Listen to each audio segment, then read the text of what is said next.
20-25 साल पहले कोटपाड इतना फेमस नहीं था, पर जब 2005 में कोटपाड नेचुरल डाई फैब्रिक को जीआई टैग मिला, उसके बाद वो बहुत ही फेमस हो गया, नेशनल लेवल पे भी और इंटरनेशनल लेवल पे भी। क्योंकि यहाँ की जो कारीगर है वो नेचुरल डाई प्रोसेस यूज़ करके कपड़े बनाते हैं। उसमें साड़ियाँ होता है, दुपट्टा आता है, शार्ट पीसेस, ड्रेस पीसेस, ऐसे बहुत सारी चीज़ें वो बनाते हैं, पर सब कुछ नेचुरल डाई फैब्रिक से होता है। ये जो नेचुरल डाई है ये आजकल बहुत ही रेयर हो गया है, पर वहाँ पे अभी भी ये जो ट्रेडिशनल प्रोसेस है उसी प्रोसेस में ही वो कपड़े को रंग करते हैं, जिसके लिए वो यूज़ करते हैं एक ट्री की जो रूट है वो ट्री का नाम है आल ट्री। और इस नेचुरल डाई का प्रोसेस मैंने पहले वाले वीडियो में पूरा डिटेल में किया है। अगर आपने अभी तक नहीं देखा है तो वो वाला लिंक मैंने डिस्क्रिप्शन में दिया है और ऊपर आई लिंक में भी दिया है, देख लेना ज़रूर। इस ट्रेडिशनल प्रोसेस को आपको दिखाने के लिए मैं उस गांव में कुछ दिन रुकी हुई थी। अभी ये जो देख रहे हैं ये है उस गांव का कुछ हिस्सा, एंड में भी जो दूसरा हिस्सा है गांव का वो भी है पूरा। तो मैं आपको वहाँ के जितने सारे नेशनल अवार्ड विनर है वो सब वीवर को भी मिलाऊंगी भी। सबसे जो एजेड वीवर है जिनको आप पहले देख चुके हैं ऑलरेडी, उनकी 85 उम्र हो चुका है, पर अभी भी वो रेगुलर काम करते हैं। वो सबको आपको मिलाऊंगी, सिर्फ आप पेशेंस रखिए और एंड तक मेरे साथ बने रहिए। हाय फ्रेंड्स, मैंने तो यहाँ पे बैठ लिया है, पर ये बहुत कॉम्प्लिकेटेड चीज़ है, इसमें मुझे कुछ भी नहीं आएगा, ताकि ये जो बुनाई है ना ये सब कन्फ्यूजन हो जाएगा, तो मैं कोशिश नहीं कर रही हूँ। सिर्फ मुझे इतना पता है कि ये बड़ा डूंगी है, जो ये बीच का जो कलर है इसमें चलता है, और ये है छोटा डूंगी जो साइड में जो बॉर्डर लाइन होता है ना उसमें होता है। और ये सारे जो है इसका एक्सेसरीज है, जिसका नाम मैं आपको एक एक करके बताऊंगी दिखाते हुए बाद में। जो वीवर है उन्होंने खुद बता दिया है, तो मैं भी आपको दिखा दूंगी। एटा हमर लुगा बुनिबा डोंगी होची, आको डोंगी कहा जाए। एटा बड़ डोंगी, इटा सानो डोंगी। एटा जो बॉर्डर रे एटा जीवा आसरा करबो, एटा मझरे सेंटर रे जीवा आसरा करबो। एटा होची नाचनी, जेतबेले लुगा बुणुथिबो एठी दौड़ी उठ लागबो, एटा तळ ऊपर होथिबो। अच्छा, एटा नाचनी कहा जीवो। एटा कहा जीवो मेंढकी। मेंढकी बेले एठी जो लागिची, हाँ हाँ हाँ, एटा को मेंढकी कहा जीवो। एटा न हेले रसी लागबो नै, एटा को मेंढकी कहा जाए। अब तक आपको थोड़ा सा लूम के बारे में आइडिया आ गया होगा, तो चलिए मैं आपको मिलाती हूँ कोटपाड के जो स्टेट अवार्डी है, नेशनल अवार्डी है और जो पद्मश्री हैं उनसे। जब उनका 10 साल हुआ था तब से वो काम करना शुरू किए थे, और सिर्फ नेचुरल डाई में ही काम करते थे, क्योंकि जो सिल्क है जो काम हो रहा है कोटपाड में वो नेचुरल डाई से नहीं होता है, वो केमिकल कलर से बनता है, पर ये सिर्फ नेचुरल डाई कलर से है बना देते हैं। पुराने समय में चिड़िया, मोर ये सब नहीं होता था। गदी बुणुथिलु, ठेकरा पाटा बुणुथिलु, आउ गंदी तोआल बुणुथिलु, आउ सुंदरबनी गदी बुणुथिलु, बड़धरी पाटा बुणुथिलु। मोर नाम हूँ गोवर्धन पनिका, मोर 70 चललानी। जब 5वीं क्लास में वो पढ़ रहे थे तब से गोवर्धन पनिका ने वीविंग का काम सीखा था अपनी पापा और दादाजी से। 5वीं क्लास के बाद घर की फाइनेंशियल कंडीशन की वजह से उन्होंने आगे पढ़ाई नहीं किया, तो उनका जो रेगुलर जो काम है वो वीविंग ही था। तब आसपास की जो ट्राइबल है उन्होंने जो पहनते थे, जो खदी पहनते थे, और जो छोटा वाला जो साड़ी 6 हाथ वाला जो साड़ी पहनते थे, वो सब की बुनाई का काम तब से कर रहे हैं। अवार्ड मु 97 रे गुटी पाइछि, नेशनल मेरिट पाइथिली। आउ 2004 रे नेशनल अवार्ड पाइली, आउ 13 रे पाइली संत कबीर अवार्ड, आउ 18 रे पाइली पद्मश्री अवार्ड।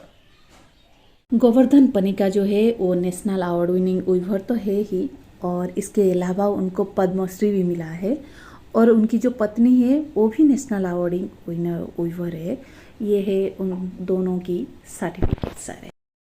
मो ना हूँ जेमा पदिका, नमस्कार। जेमामणि पनिका गोवर्धन पनिका की पत्नी तो है ही, पर जो परिचय मैं उनका यहाँ पर देना चाहती हूँ वो ये है कि वो कोटपाड़ की पहली महिला हैं जिनको नेशनल अवार्ड मिला है। उन्होंने बचपन से ही ट्रेडिशनली कलर डाइंग का जो प्रोसेस है कोटपाड़ साड़ी वीविंग में वो करते आ रहे हैं, क्योंकि उनकी जो मायका है वो भी एक ट्रेडिशनल वीवर फैमिली है और कोटपाड़ साड़ी बनाने में मेजर भूमिका औरतों का होता है जो कलर डाइंग के पूरा प्रोसेस करते हैं।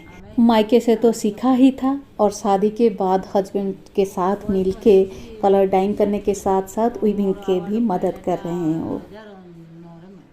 ମୋ ନାଁ ହେଉଛି କପିଳେଶ୍ୱର ମହନ୍ତ, ବୟସ ମୋର 57।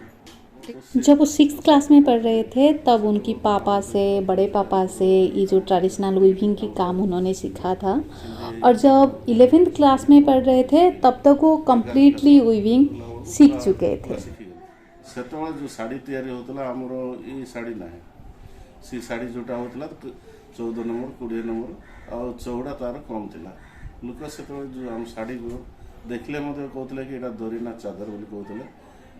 पहले जो साड़ी बनता था वो पूरा अलग था, वो 14 नंबर और 20 नंबर की थ्रेड से बनता था और इसका जो चौड़ाई है ना वो भी बहुत कम होता था, इसलिए लोग उसको चादर भी बोलते थे। जब वो बहुत साल पहले करीब 2001 में भुवनेश्वर आए थे, जो 10 दिन का जो एग्जीबिशन हो रहा है आजकल वो एग्जीबिशन शुरुआत हुआ था, तब जब वो कोटपाड़ की साड़ी लेके आए थे कोई इसको पसंद नहीं किया था। सबसे दुख की बात यह है कि उन 10 दिन में कोई भी साड़ी किसी ने नहीं खरीदा था। पाउडर कितने हिसाब से दिया जाता है उसके हिसाब से डिपेंड करता है कि कलर कैसे आएगा। इनकी फोरफादर्स भी यही काम करते आ रहे थे, तो इन्होंने भी बचपन से ही वीविंग का काम सीखा है पापा से और उनकी पापा से। ये जो पहले नेचुरल डाई का ही काम करते थे, जो बार बार सब बोल रहे हैं कि ये सिर्फ कॉटन थ्रेड में नेचुरल डाई होके जो आल्ट ट्री की रूट से जो नेचुरल डाई कलर होता है उसी से ही काम करते थे। पहले जो सिंपल डिजाइन का काम होता था, अभी ये कॉम्बिनेशन करके काम करे, जैसे कि एक कलर अगर प्लेन अंदर रह गया और साइड में बॉर्डर है और उस बॉर्डर में भी डिफरेंट कलर दे के कुछ डिजाइन कर रहे हैं। कलर वेरिएशन करके कॉम्बिनेशन का काम करने का ट्रेंड अभी चल रहा है। आजकल इन्होंने वीविंग का काम नहीं कर रहे हैं, पर ये भी बचपन से काम सीखा था और बहुत दिन तक काम कर रहे थे। बयस 2006 में मिला था नेशनल अवार्ड, 60 हो गया है। रेगुलर प्रैक्टिस करते हैं वीविंग और डिजाइन का काम ही सिर्फ करते हैं। ये वाटर काम छत्तीसगढ़ मोटा टिके आसती मोटा टाका पिंधे। ये सारे थे हमारे national award winning weaver from Kotpad. उन सब के साथ जो बातचीत था उसकी कुछ हिस्सा मैंने आपको अभी सुनाया। तो इनकी जो वीविंग है, जैसे कि अभी ये जो वीव कर रहे हैं देख रहे हैं, तो बहुत ही टाइम टेकिंग प्रोसेस है। मतलब सिंपल डिज़ाइन अगर होता है जैसे कि दोनों साइड में बॉर्डर होके, तो उसको 15 दिन लग जाता है। फिर उसके बाद ये जो डिज़ाइन का काम कर रहे हैं अभी देख रहे हैं ना आप, ये जो डिज़ाइन बीच में पूरा इस तरफ से उस तरफ तक, और फिर आंचल में भी बहुत सारा डिज़ाइन होता है, तब उसको ना बहुत ज़्यादा टाइम लग जाता है। तो बहुत ही टाइम कंज्यूमिंग प्रोसेस है, इसीलिए आजकल उसका पॉपुलैरिटी भी बहुत ही बढ़ गया है। लोग चाहते हैं उसको पास में रखने के लिए। इनके घर में मुझे देखने को मिला कि आल्ट ट्री की जो रूट है ना उसने कितना वेरिएशन में कलर होता है। जैसे कि मैंने जब पूछा कि आपके पास कितने सारे कलर है या फिर आल्ट ट्री की रूट से कितने डिफरेंट कलर आ सकता है, तो उन्होंने ये सारे कलर मुझे दिखा रहे थे। जैसे कि देख रहे हैं ये थोड़ा सा ग्लो करने वाला जो मैरून कलर है, और एक कॉफ़ी कलर है, और एक थोड़ा सा डार्क ब्राउन कलर है। मेरा नाम विद्याधर महंत है, नेशनल अवार्डी हूँ। 10 साल हुआ था, उस टाइम से मैं ये काम करके चल रहा हूँ। 2002 में स्टेट अवार्ड मिला था, 2015 में मिला नेशनल अवार्ड। पहले ये डाइंग प्रोसीजर का बता रहा हूँ। पहले धागा को ला के उसको भिगो के कैस्टर ऑयल और काऊ डंग के साथ उसको मिला के वो 15 दिन लगता है एक साड़ी। जो डिजाइन के साथ होगा तो डिजाइन के साथ होने से थोड़ा ज़्यादा डिजाइन होगा तो थोड़ा 1 महीना तक हो जाएगा, उसका ऊपर देना पड़ेगा। और जो खार का पानी रहता है, खार का पानी गर्म करके ऐसा पैर में कुचल के ऐसा सुखाना पड़ेगा। 15 दिन सुखाने से बाद उसको धुलाई होगा। धुलाई होने के बाद एक मिट्टी का बर्तन में वही धुलाई धागा को 6 लीटर पानी देना है वो मिट्टी का बर्तन में। और उसको और जो आल पाउडर है ना, एक रूट का पाउडर का खुद देना पड़ेगा वो पानी में, और मिला के वो धुलाई वाला धागा को वहाँ डुबाना पड़ेगा। ऐसा रात भर रह जाएगा, ऐसा दिन भर रात भर। उसके सुबह 4 बजे उसके उठ के उसको उबालना पड़ेगा। जितना पानी था वो पानी सब खत्म हो जाएगा, ऐसा उसको उबालना पड़ेगा। उसके बाद उसको निकाल के और फिर तालाब में लेके और सफाई करना पड़ेगा। ऐसे 3 बार करने से हमारे कलर फिक्स कलर होता है। ये प्रोसेस कितना दिन लगता है? ये प्रोसेस हमको कम से कम 25 दिन लगता है। और ये जो साड़ी बनाने का, एक साड़ी जो बनाने का प्रोसीजर है वो कितना समय लगता है? एक साड़ी तो हमारा जो ट्राइबल साड़ी बना रहे थे पहले, वो 8 हाथ वाला बना रहे थे ट्राइबल साड़ी। उसको हम 3 दिन में वीविंग कर रहे थे। और उसका डिजाइन भी सिंपल था ना? उसका डिजाइन भी अलग था। अभी का डिजाइन तो 6.5 मीटर तक रहता है वो साड़ी सिंगल में। उस टाइम डबल बुनाई हो रहा था, अभी सिंगल में वीविंग हो रहा है। सिंगल 20 काउंट में भी हो रहा है, 280 में भी बन रहा है साड़ी। जितने सारा नेशनल अवार्ड विनिंग वीवर है उन सब से तो मैंने आपको मिला दिया। उनमें से 2 अभी है नहीं इस दुनिया में, तो उनसे मिला नहीं पाई। और बाकी बहुत सारे इंटरेस्टिंग कैरेक्टर है, जैसे वो मौसा जी पहले जिनको देखा था, जिनकी उम्र 85 हो गया है, वो अब भी सुबह 7 बजे से शाम को 5 बजे तक काम करते हैं। मिलवाऊंगी भी। और 1-2 वीवर जो रास्ते में मुझे मिले थे। और जगदलपुर की जो वीविंग जो थ्रेड निकालने की जो है ना गवर्नमेंट का इंस्टीट्यूशन, वहाँ से भी एक भैया आए थे, उनसे भी आपको बातचीत कराऊंगी। तो चलिए ना, अब आपको थोड़ा सा दिखाती हूँ कि हैंडलूम में जो कपड़े कैसे बनता है, पूरा जो प्रोसेस थोड़ा सा डिटेल में आपको दिखाती हूँ। ये है विद्याधर जी, जिनसे आप पहले मिल चुके हैं। ये है इनका लूम। ये जो लूम यहाँ पे मैं दिखा रही हूँ, ये है ट्रेडिशनल लूम। ट्रेडिशनल लूम और अभी जो लूम है, इसमें ये फ़र्क है कि जो नॉर्मल सरफेस की नीचे आपका पैर रहता है ट्रेडिशनल लूम में, और नीचे मतलब फिक्स सेटअप है। और अभी जो नया वाला लूम आया है, वो ऊपर पूरा बड़ा वाला सेटअप बना के कम्प्लीटली नीचे से ऊपर तक पूरा फ्रेम बन के उसमें लग के रहता है। वो बाकी जब कोटपाड़ के आसपास की गांव में जो बहुत सारा लूम है, कुछ ट्रेडिशनल है, कुछ जो अभी जो नई जनरेशन जो काम कर रहे हैं ना, उनके पास जो है वो नया वाला लूम है, वो भी दिखाऊंगी। अभी जो नया वाला लूम है उसका वीडियो तो नेक्स्ट जब आएगा उसमें आपको दिखाऊंगी। आज ये वाला देखिए, ये तो पूरा लूम जहाँ से बैठे हैं, जहाँ तक आगे थ्रेड पूरा लगता है, वो पूरा जगह है ये। और जो जहाँ पे ना पैर रखते हैं ना, वो बड़ा इंटरेस्टिंग जगह है। उसमें तो कैमरा जा नहीं रहा था, मेरा जो छोटा वाला कैमरा है उसको मैंने स्टिक के साथ लेके दिखाया। तो फिर एक स्टेप है, फिर अंदर जाके और एक स्टेप है, उसमें रहता है पैर, और उसमें 2 रोप रहता है, जिसको आगे पीछे करके जो काम होता है वही चलता है। इंटरेस्टिंग है ना। लाइटिंग कम है, पर उम्मीद है कि आपको समझ में आ गया होगा। तो चलिए मैं आपको अभी मिलाती हूँ जो कोटपाड़ गांव की सबसे एजेड जो वीवर है, जिनका उम्र 85 ईयर है, वही अर्जुन समरथा जी से। मैं जब इन्हें मिलने गई थी तो दोपहर का टाइम हो गया था, तो घर के पास में एक नल है, वहाँ पे वो नहाने के लिए आए थे। जब पता चला कि मैं उनसे मिलने आई हूँ और वीविंग कैसे कर रहे हैं उसके बारे में बात करने आई हूँ, तो तुरंत खाने के लिए ना जाके मेरे लिए आ गए बातचीत करने के लिए। वो बिना खाना खाए मुझे वीविंग करके दिखाने बैठ गए। तो मैं 3-4 मिनट के बाद बोला कि हाँ, आज के लिए हो गया, मैं फिर आऊँगी कल, तो आप जाइए, अभी पहले खाना खा लीजिए। इनके बारे में सबसे अजीब बात मुझे ये लगा कि उन्हें अभी तक कोई भी अवार्ड नहीं मिला है। जो इंसान सुबह से लेके शाम तक काम करते हैं और हर दिन काम करते हैं और काम इतना परफेक्ट है, आप देख के आपको पता चल रहा होगा। उन्हें आज तक कभी कुछ भी अवार्ड नहीं मिला है। मुझे समझ में नहीं आया कि क्यों नहीं मिला। इसी सिचुएशन में मेरे मन में ये प्रश्न आता है कि ये जो अवार्ड की सिस्टम है वो कैसे होता है, कौन चूज करता है और किस बेसिस पे चूज करता है। उनकी बात मुझे तो बहुत ही क्यूट लगा, आप सुन लीजिए। 15 वर्ष काम करती है असले ही गलानी हमको अशी ही गले एबे बुलाबुली नहीं संध्या पर्यंत काम करू सकाळ न काम करे कुठ रहे कधी रात्री बोलू नाही मग 5टा पर्यंत बजा बोले देवी एत पिला मैं करती आम सागर लोग करबे नहीं दूसरी नहीं बोलले हाँ हैं हम এটা এই সুতা কাম করতে होगा।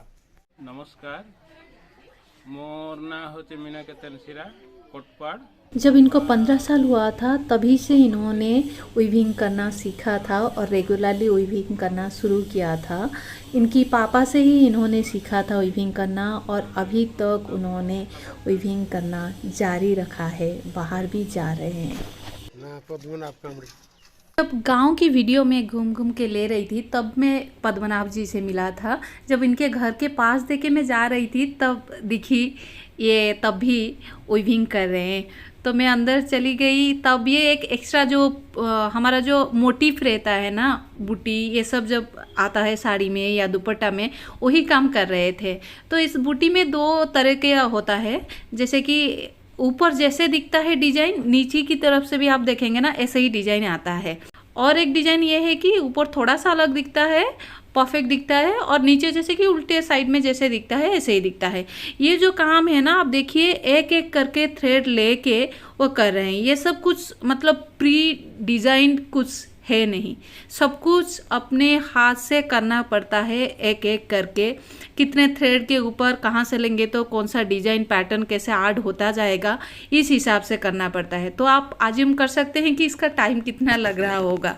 इसमें सबसे इंटरेस्टिंग बात यह है कि जो डिज़ाइन हमें जितना सुंदर लगता है वो डिज़ाइन बनाने के लिए उतना ही ज़्यादा टाइम लेता है। पीछे वाला जो पैटर्न चल रहा है आप देख रहे होंगे, व्हाइट एंड मैरून कलर का थ्रेड गया है, जिसका डिजाइन कैसे आता है वो पहले जहाँ पे ऑलरेडी वीविंग हो चुका है वहाँ पे नज़र रखेंगे तो आपको पता चलेगा कि वो पूरा लाइट होके आ रहा है मैरून, और मैरून का लेयर नीचे रहता है और ऊपर व्हाइट का लेयर जा रहा है। और ये जो थ्रेड जो अभी जो पैटर्न ये बना रहे हैं, बहुत सारे पैटर्न इनका ऐसे है कि जिसको ट्राइबल मोटिव कहा जाता है, कुछ फूल है, बहुत सारे डिजाइन का जैसे कि मंदिर है, और जो रेगुलर लाइफ में जो होता है ट्राइबल लाइफ में वो सब पैटर्न धीरे धीरे ऐड हुआ है बाद में। जो डिजाइन देख रहे हैं वो पीछे हो गया, और फूल वाला थ्रेड जो है वो पूरा अलग है। जैसे कि एक एक फूल कंप्लीट होने के बाद उसको जो बचेगा ना थ्रेड उसको काट देते हैं ताकि वो पैरेलल होके रह जाए वहाँ पे। तो ये पूरा अलग है, इसको पूरा अलग तरीके से टाइम दे के करना पड़ता है।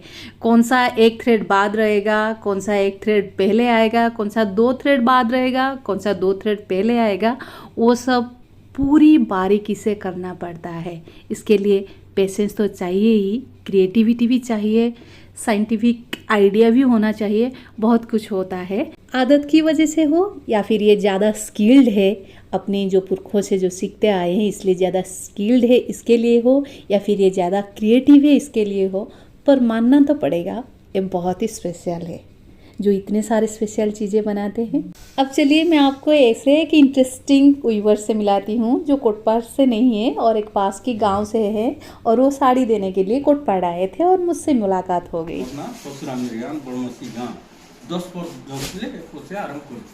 अच्छा हाँ पिला बेलू एडे पिला बेलू से टाणापणी पूरा पूर्व पोते गुणबाटा सिगी बारो तत्व चलती हमर गुटे 12 तत्व रे गुटे गुटे बापर हमर पुओ माने आमी भाई आगर सिस्टम ता अलगा एबरटा पूरा धड़ी रे कुम लागुछंती सेते बेले मोर स्थान रे एका 3टा कुम पर्यंत पूरा सादा सेटा को सूता रे बुना होतला केते सूता रे बुना होतला 20 नंबर सूता रेट। इनकी भाषा और बोलने की तरीका इतना मीठा लग रहा था कि मैंने चाहा कि मैं ये आप लोगों को भी सुना दूं। बाद में मैं हिंदी में बता दूंगी उन्होंने क्या बताया। उनके घर में ना 12 लूम है। जो फैमिली है, उनके भाई और उनके बेटे सब मिलके ना अभी 12 लूम है। वो बचपन से वीविंग का काम ही कर रहे हैं, अभी भी कर रहे हैं। उनके जो नेक्स्ट जनरेशन है वो भी कर रहे हैं। और पुराने जो साड़ी था ना, तब एक साथ में 3-3 साड़ियाँ लग सकता था। अभी तो एक साड़ी बहुत लंबा होता है, डिजाइन ये सब ऐड हो गया है। अभी भी जो 20 नंबर की थ्रेड में होता है वीविंग, उसी थ्रेड में तब भी वो वीविंग कर रहे थे। इतना एनर्जेटिक थे कि वो दोपहर का टाइम हो गया था, उन्हें वापस जाना था गांव, तो मैंने उनसे ज़्यादा नहीं रोका। ऐसे लोग हमेशा अचानक ही मिल जाते हैं। चलिए आपको मैं और एक इंसान से मिलाती हूँ जो जगदलपुर से है, और उन्होंने मुझे थ्रेड के बारे में बहुत सारा इन्फॉर्मेशन दिया। अच्छा, तो बाहर जितने भी सारा वीवर जो है वो लाते थे, डायरेक्ट कुकुन लाते थे, वो भी थ्रेड ला रहे हैं। हाँ, अभी अपने बस्तर से अभी थ्रेड ही उनको बेचने का है, अभी कपून बेचने का नहीं है ना खरीदने का नहीं है। छत्तीसगढ़ गवर्नमेंट क्या है, इसमें बैन लगा दी है पहली बार। क्या लगा दिए? बैन लगा दी कि हमारे यहाँ बस्तर से कहीं से कपून मतलब बाहर नहीं जाएगा, आप सिर्फ इसको धागा बना के ही बेच सकते हो। अच्छा, तो डायरेक्ट कुकुन कहीं पे बेचा नहीं जाएगा? कहीं बेचा नहीं जा रहा है। हाँ। तो इसमें क्या है, ब्लैक मार्केटिंग टाइप से हो गया। अब तो लोग इधर उधर से मतलब ले रहे हैं। तो पर क्यों? तो अगर वहीं पे ही लगना है तो फिर प्राइस क्यों बढ़ा? प्राइस इसीलिए बढ़ रहा है ना क्योंकि आदमी अब डिमांड ज़्यादा हो गया है, बहुत ज़्यादा हो गया है डिमांड। लेबर चार्जेस में तो कोई इंक्रीज नहीं हुआ है, सब इसलिए मतलब कपून के ज़्यादा मतलब डिमांड होने की वजह से मतलब धागे का रेट बढ़ गया। अच्छा, जो कपून का फार्मिंग करते हैं, ये फायदा उनको डायरेक्टली जाता है या फिर जो मिडिल मैन है उनके पास जाता है? ये तो अभी तो उनको ही फुल प्रॉफिट हो रहा है। अभी जो किसान को ही किसान को प्रॉफिट हो रहा है, प्लस जो उसमें से धागा निकाल रहे हैं महिला संस्था तो बना हुआ समूह, वो लोगों को क्या, वो लोग सर गवर्नमेंट रेट में उनको पूरा मिल जाता है, तो अभी उनको पूरा प्रॉफिट उन्हीं को हो रहा है अभी। और बाकी मिडिल मैन का तो अभी कोई वो नहीं है। और हम लोग का जो परंपरागत काम था, हम लोग का समूह नहीं बना हुआ है। हाँ। तो उसकी वजह से हम लोग को बहुत मतलब प्रॉब्लम हो रहा है। प्राइसेस के बारे में बहुत सारे बात हुई हमारे बीच में, वो सब यहाँ पे बताऊंगी तो आप लोग बोर हो जाएंगे, इसलिए मैंने नहीं दिया सारा डिटेल। कभी बाद में आराम से एक 1-to-1 जब बात होगा तब बताऊंगी। वीडियो ख़त्म करने से पहले मैं आपको यहाँ पर कुछ और इम्पोर्टेंट बात बताना चाहती हूँ। मैं आपको बता देना चाहती हूँ कि जो ट्राइबल मोटिव के लिए कोटपाड़ साड़ी फेमस है कहा जाता है, ये बात सही नहीं है। नेचुरल डाई के लिए ही कोटपाड़ साड़ी फेमस है। और ये जो ट्राइबल मोटिव के बारे में कहा जाता है, ये पहले की साड़ियों में नहीं था। जितने सारे वीवर से मैं मिली हूँ वो सब भी ये बात बताए हैं उनकी बातचीत में। वो उड़िया में है, इसलिए सारी बात मैं दे नहीं पाई। अभी जो ट्राइबल साड़ी में ट्राइबल मोटिव देख रहे हैं हम, ये नया है। ये उन्हीं की ट्राइबल लाइफ से ही कुछ सिंबल लिया गया है जो वो यूज़ करते हैं, उनका कल्चर के साथ, उनकी लाइफ से साथ जो जुड़ा हुआ है वहीं से लिया गया है। पर ये नया है, करीब 2002 के बाद से है, जब गवर्नमेंट के इंटरफेरेंस होने लगा है कि हमारे जो वीविंग को प्रमोट करने के लिए जब वर्कशॉप होना शुरू हुआ, जब से डिजाइनर इंटरफेरेंस शुरू हुआ है उसके बाद की ही बात है। हमारे ट्रेडिशनल क्राफ्ट में डिजाइनर इंटरफेरेंस होने के बाद क्या क्या हुआ है, क्या अच्छा क्या डिमेरिट्स हुआ है, ये सब के बारे में कभी और विस्तार से बात करेंगे। पर जो कहना है मुझे कोटपाड़ वीविंग के बारे में, जो मुझे अच्छा नहीं लगा वो ये बात है कि जो पुराना साड़ी जो बनाते थे 2000 से पहले, जो ट्रेडिशनल साड़ी है, जो एक्चुअल ट्रेडिशनल साड़ी है कोटपाड़ का, वो आज किसी के पास भी नहीं है। आसपास की जो गांव में मेरी गन कम्युनिटी के वीवर है, ऐसे ही कुछ गांव में भी गई थी मिलने के लिए उनसे, ताकि किसी के पास मुझे वो वाला साड़ी देखने को मिल जाए या फिर कोई अभी भी वो वीविंग कर रहा होगा, पर वो मुझे देखने को नहीं मिला। अगर इस वीडियो देखने के बाद आप में से किसी को ये वाला इन्फॉर्मेशन है, कोई वीवर है जो अभी भी जो पुराने डिजाइन का साड़ी बना रहे हैं जैसे ट्रेडिशनल बनता था, या फिर कोई व्यूअर ऐसे हैं मेरे जिनको पता है कहीं पे वो ट्रेडिशनल पुराने डिजाइन का साड़ी बन रहा है, तो प्लीज़ मुझे बताइए। मैं ज़रूर जाऊंगी यहाँ पर एक बार उसका वीडियो बनाने की कोशिश करूँगी, उसको डॉक्यूमेंट करने की कोशिश करूँगी और एक कलेक्ट करने की भी कोशिश करूँगी। और एक इम्पोर्टेंट बात यह है कि कोटपाड़ में जितने सारे साड़ियाँ मिलता है, जितने सारी कलर के मिलते हैं, जितने सारी थ्रेड के मिलते हैं, वो सारे साड़ियाँ नेचुरल डाइड नहीं है। कोटपाड़ साड़ी मतलब नेचुरल डाई ये नहीं है। वहाँ पे जितने सारे सिल्क का साड़ियाँ मिलता है वो अलग कलर का है, मतलब केमिकल कलर का है। जैसे कि जितने सारे कलर जैसे मैंने आपको पहले दिखाया था, मेरून, ब्राउन, डीप मेरून, वो थोड़ा सा रेडिश होके, जैसे ये सारे कलर तो आल ट्री की रूट से बनता है, पर बाकी सब केमिकल कलर है। ब्लैक, कॉफी और आजकल जो येलो कलर है उसको हल्दी से बना रहे हैं। ऐसे एक दो कलर जिसको किसी को हीराकशी ऐड करने के बाद और कुछ नेचुरल एलिमेंट ऐड करने के बाद बनाते हैं, उसके अलावा सारे कलर केमिकल से है। उम्मीद है आपको मेरे वीडियो से कुछ नया इन्फॉर्मेशन ज़रूर मिला होगा। अगर वीडियो अच्छा लगा है तो लाइक कीजिए, सब्सक्राइब कीजिए और बहुत सारे लोगों के साथ शेयर कीजिए। वीडियो को अंत तक देखने के लिए आपको बहुत बहुत बहुत धन्यवाद। फिर आऊँगी और एक नई वीडियो के साथ जिसमें मैं आपको बताऊँगी ये जो साड़ी में जितने सारे मोटिफ होता है ना, उसका नाम क्या है, उसका मीनिंग क्या है, और जितने ज़्यादा से ज़्यादा मोटिफ मिल सके उतने सारे मैं आपको दिखाने की कोशिश करूँगी। Thank you.